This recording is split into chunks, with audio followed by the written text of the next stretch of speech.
So reason with me for a minute about addiction and the relatively poor outcomes that we've gotten from our current treatment methods. When I analyze addiction,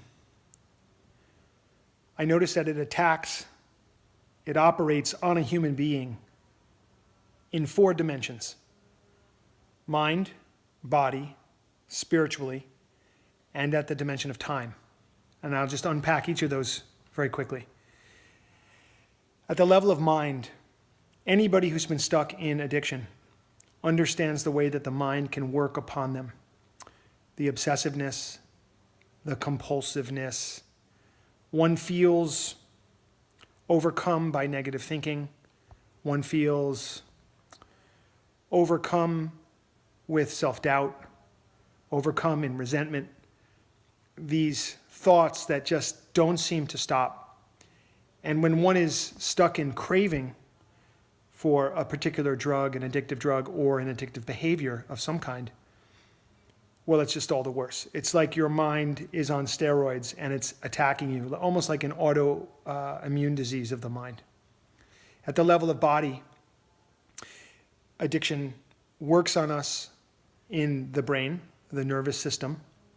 It works on our endocrine system. It works on all the organs of the body. It works on our digestive tract. It creates dis-ease.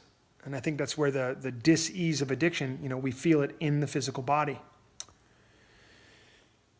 At the level of spirit or spirituality, that longing that we all have to connect.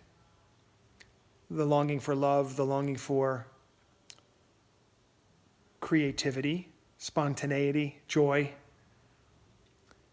our desire to have a mission and a purpose. Addiction robs us of all of that. When we're caught in addiction, it's just impossible. It's almost like you're swimming upstream. You just can't realize the spiritual needs of your life. And then there's a level of time.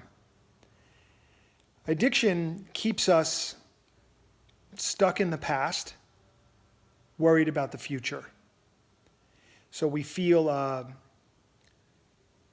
connection to things that have passed, like memory, which has sort of an effect, a negative effect, a grip on us, almost like a force field. Something that happened in the past is troubling to us. It stays with us. I refer to that as trauma. Whatever that is, however grand or however small, something that we're still carrying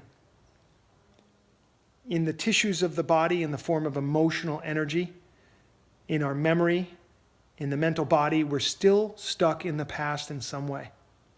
Because we're stuck in the past, it affects the way we look at the future.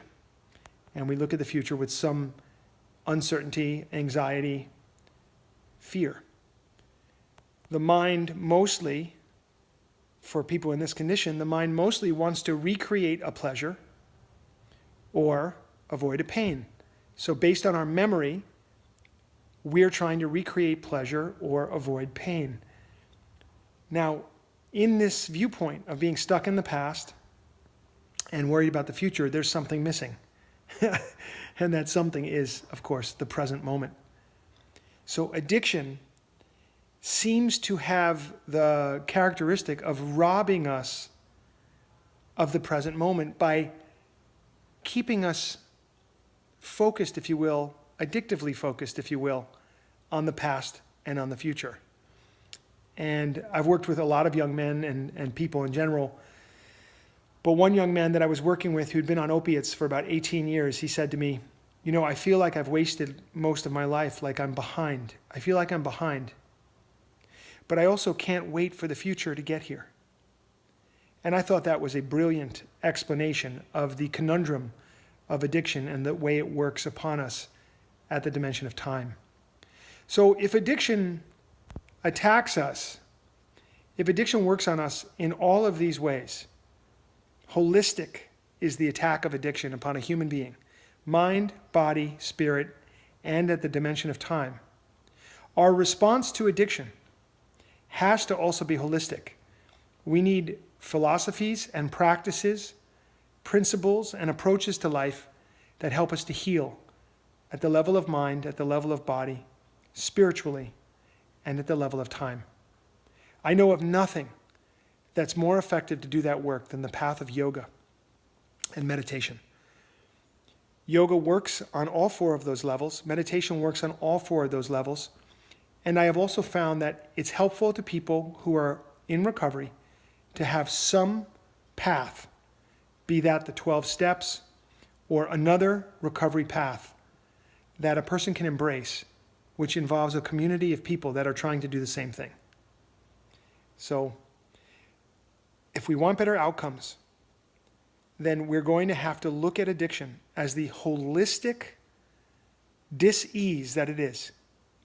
And we're going to have to treat it holistically. And I advocate for yoga, meditation, a recovery path of some kind, community support, and we'll also have to look at diet. Our relationship with food is going to be so important here. So these are some things to think about. And hopefully, if you are a person who's running a treatment center, a director of a clinic, somebody who works with people who are in recovery from addiction, somehow these ideas will inspire you to look more deeply into the path of yoga, meditation, healthy diet. And we really have an opportunity to heal from addiction as long as we can look at it holistically and move from there. Have a wonderful day.